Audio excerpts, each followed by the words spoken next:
மட்டக்களப்பு மாவட்டத்தில் உள்ள வேலையில்லா பட்டதாரிகள் உண்ணாவிரத போராட்டத்தில் 3வது நாளாகவும் ஈடுபட்டுள்ளனர். இதன்போது 10 அம்ச கோரிக்கைகள் அடங்கிய மகஜர் ஒன்று கிழக்கு மாகாண முதலமைச்சரிடம் கையளிக்கப்பட்டுள்ளது.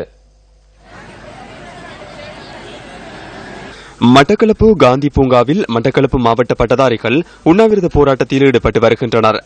இது தொடர்பில் கலந்துரையாடுவதற்காக கிழக்கு மாகாண முதலமைச்சர் வருகை தந்திருந்தார். சுமார் 300க்கும் அதிகமான பட்டதாரிகள் கால வரையறையற்ற உண்ணாவிரத போராட்டத்தில் ஈடுபட்டுள்ளனர். இதன்போது 10 அம்ச கோரிக்கைகள் அடங்கிய மகஜர் கிழக்கு மாகாண முதலமைச்சரிடம் கையளிக்கப்பட்டது.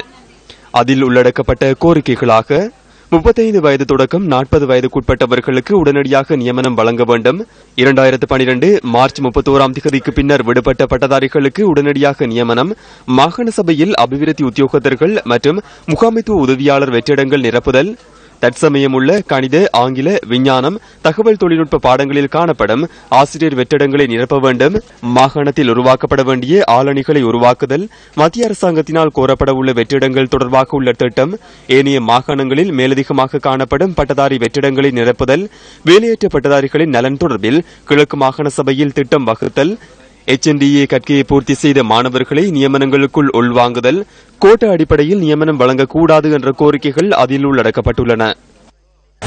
ஒவ்வொரு வருஷமும் பல்கலைக்கழகத்திலிருந்து வெளியாகிற மாணவர்களுக்கு அந்தந்த வருஷத்துல வேலை வாய்ப்புகளை வழங்குற போது வேலையற்ற பட்டதாரிகள் என்ற ஒரு பேச்சுக்கு இடம் இருக்காது. அதால அரசாங்கத்தில் இருக்கிறவங்க கவனத்தில் மேற்கொண்டு அந்தந்த வருஷம் பல்கலைக்கழகத்திலிருந்து பாஸ் அவுட் ஆகிறவர்களுக்கு அந்தந்த வருஷமே வேலை வாய்ப்புகளை வழங்குறதுக்கு ஒரு உரிய நடவடிக்கை மேலதிகாரிகள் எடுக்கணும் என்று நாங்கள் மிகவும் தாழ்மையாக கேட்டுக்கொள்கிறோம். மட்டக்களப்பு மாவட்டத்திலே சுமார் 1400க்கும் மேற்பட்ட பட்டதாரிகள் இதுவரைக்கும் இருந்து கொண்டிருக்கின்றார்கள்.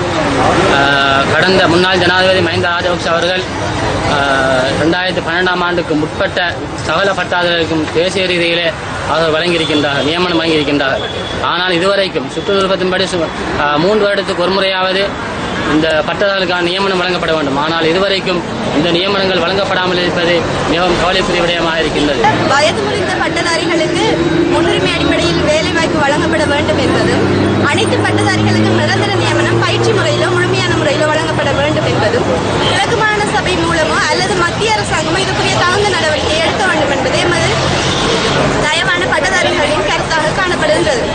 இப்போது அமைதியாக நடந்து கொண்டிருக்கும் இந்த உண்ணாவிரத போராட்டம் தீவிரமாக மாறுவது நமது அரசாங்கத்தின் கையிலேயே உள்ளது.